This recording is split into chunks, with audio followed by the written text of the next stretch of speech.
শীতের সকালে কিংবা বিকেলের নাস্তায় বাংলার ঘরে ঘরে যে পিঠার নাম শুনলে জিভে জল আসে। আজ বানাবো সেই ঐতিহ্যবাহী তেলের পিঠা। প্রথমে একটি বাটিতে নিচ্ছে চাউলের গুঁড়া, এর মধ্যে স্বাদমতো লবণ আর খেজুরের গুঁড়ো দিয়ে ধীরে ধীরে কুসুম গরম পানি যোগ করে ঘন মসৃণ ব্যাটার তৈরি করে নিচ্ছে। খেয়াল রাখবেন ব্যাটারে যেন কোনো দলা না থাকে।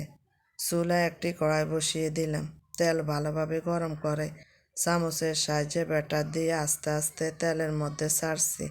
দেখুন পিঠাগুলো ফুলে উঠছে, ভাজা হচ্ছে, আর এই দৃশ্যটাই পিঠার আসল সৌন্দর্য।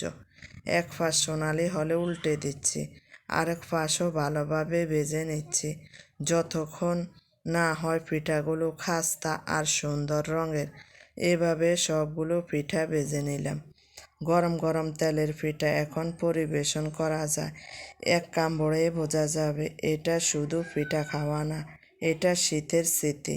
এই রেসিপিটা ভালো লাগলে লাইক দিন, কমেন্ট করুন কেমন লাগলো, আর নতুন ভিডিও পেতে চ্যানেলটি সাবস্ক্রাইব করতে ভুলবেন না।